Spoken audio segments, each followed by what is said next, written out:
नमस्कार, आप देख रहे हैं यू न्यूज़ यूपी और मैं आज़ाद सुजीत धानु। आज हम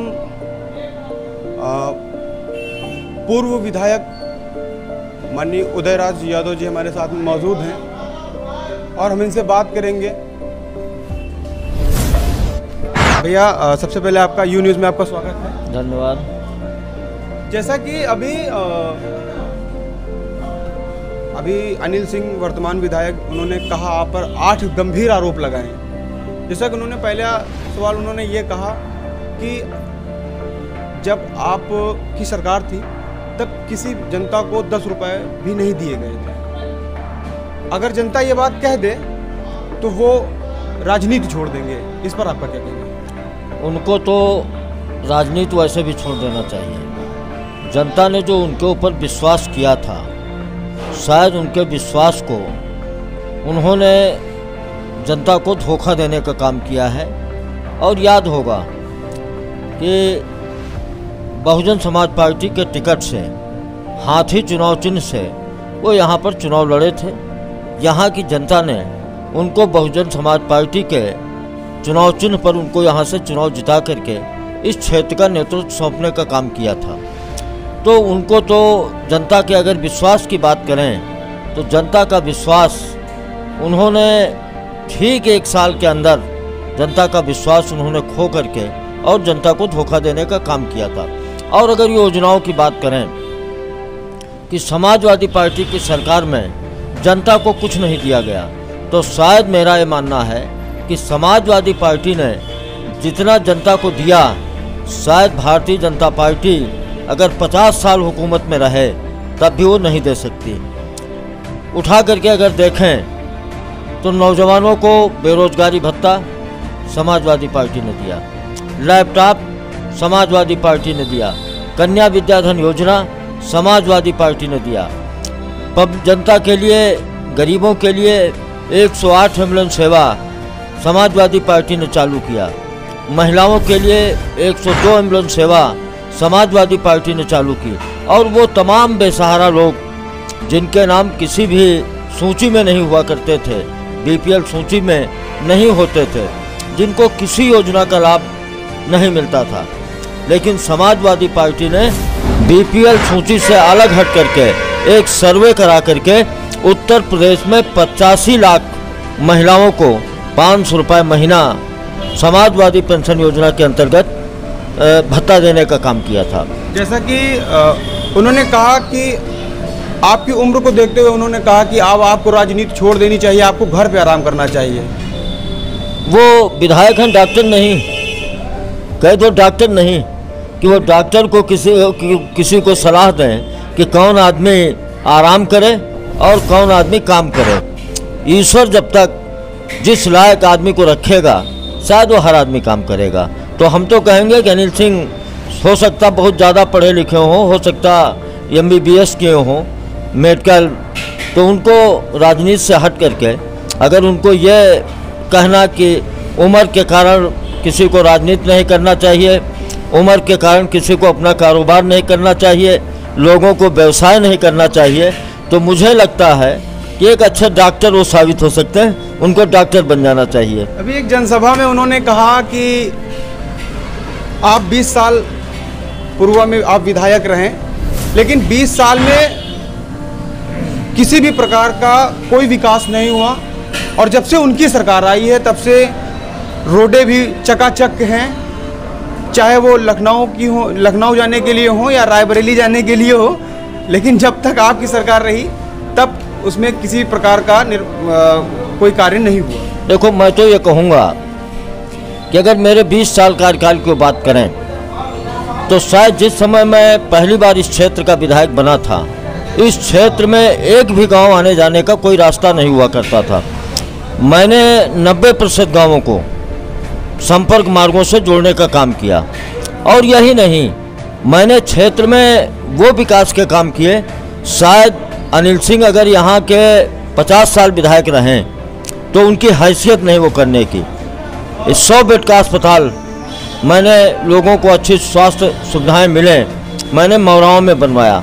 मैंने बच्चों के पढ़ने के लिए ITI बनवाया, लड़कियों को पढ़ने के लिए कि लड़कियां इंटर के बाद इस क्षेत्र की लखनऊ, उन्नाव या कानपुर उच्च शिक्षा के लिए नहीं जाती थी। मैंने असोहा विकासखंड में राजकीय बालिका डिग्री कॉलेज बनवाने का काम किया। बिजली के क्षेत्र में मैंने 132 का सब स्टेशन बनवाने का काम किया। लेकिन माननीय विधायक जी, तो हमने जो 100 बेड का अस्पताल बनवाया था, जिसका 80% कार्यकाल मेरे समय में ही पूरा हो गया था। उनका कहने का मतलब है कि वो तो ये कहते हैं कि हमने बनवाया, हमारे कार्यकाल में हो रहा है तो हमने बनवाया। ये जनता अच्छी तरीके से जानती है। उसका जवाब, उनकी झूठ का जवाब उनको जनता देगी। और मैं तो ये मानता हूँ कि चूँकि उस दल में जितने लोग हैं बड़े नेता, जब वो पूरा दिन झूठ बोल करके ही राजनीति करते हैं, चाहे इस देश के प्रधानमंत्री हों, चाहे उत्तर प्रदेश के मुख्यमंत्री हों, तो उसी दल के हैं। अगर वो झूठ बोल रहे हैं तो कोई गलत काम नहीं कर रहे हैं। झूठ का सहारा लेकर के ही वो सत्ता में आए हैं, तो उसी सहारे माननीय अनिल सिंह जी भी उसी रास्ते पर चल रहे हैं जो उनके नेता चल रहे हैं। एक सभा में उन्होंने जन संबोधित किया और उन्होंने कहा कि जो आपके साथी थे, साथी दलाल थे, वो लगातार पूर्वा में लूट मचाते रहे और अपने अपने लोगों को, जनता को जो है उन्होंने 3-3 महीने का राशन खा गए, लोगों के खाते खा गए, लोगों के खाते। आज वो पेट्रोल टंकी लूट ली और सब अपने घरों में भर लिया। इस विषय पे क्या कहना? देखिए, मैंने एक चीज़ बता दी, जनता अच्छी तरीके से जानती है और मुझे लगता है आप लोग भी अच्छी तरीके से जानते होंगे।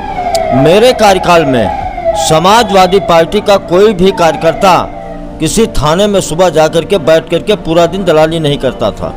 मैं तो कहता हूँ जितने भारतीय जनता पार्टी के कार्यकर्ता हैं या उनके जितने कार्यकर्ता हैं, उनमें एक आदमी का नाम वो बता दें कि वो कोई बिजनेस करता हो, खेती करता हो, केवल पूरा दिन, और रहते किस तरीके से हैं। शायद 20 साल विधायक रहने के बाद भी उतने अच्छे कपड़े मैं न पहनता हूँ जितने अच्छे आज उनके कार्यकर्ता पहन रहे हैं। और अगर वो इस बात करें तो मैं तो ये कहूँगा कि मेरे कार्यकाल में कहीं जात के आधार पर किसी के खिलाफ कोई कार्रवाई नहीं हुई, और उनके लोग जो कर रहे हैं या उन्होंने जो किया है वो केवल जात चिन्हित करके लोगों के खिलाफ कार्रवाई कराने का काम किया। अगर मेरे कार्यकाल से 5% भी काम उन्होंने करा दिया हो तो शायद राजनीति करना बंद कर दूंगा। उन्होंने एक सभा में संबोधित करते हुए कहा कि सपा सरकार में 200 गांव में जो कि बिजली पहुंचती थी, जब से उनकी वर्तमान सरकार बनी है तब से हर गांव में बिजली पहुंच चुकी है और हर घर में उजाला है।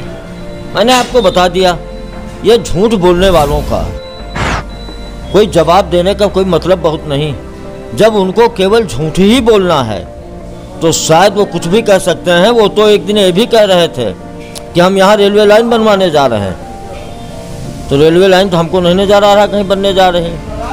तो ये सब झूठबाज जुमलेबाजों से आप लोग भी सतर्क रहें और जनता सतर्क हो चुकी, कई जनता सतर्क हो चुकी। इतना बड़ा धोखेबाज कि 2017 से पहले 3-4 साल लगातार कंबल बांट करके, पैसा बांट करके और लोगों को ये एहसास कराया कि मैं इस क्षेत्र में बहुत कुछ करने के लिए आया हूँ।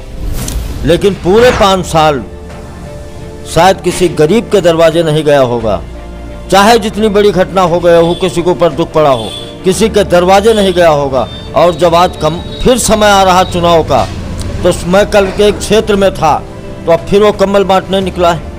लेकिन जनता उसको अच्छी तरीके से 5 साल में समझ चुकी। उन्होंने ऐसे कई सारे मुद्दाएं उठाए और बहुत कुछ आपके खिलाफ उन्होंने बोला और समाजवादी पार्टी पर सीधा निशाना उन्होंने बनाया। तो आने वाले विधानसभा चुनाव में आपकी क्या रणनीति होगी? कोई रणनीति नहीं, जनता फैसला करेगी, मेरे विकास के काम देखेगी।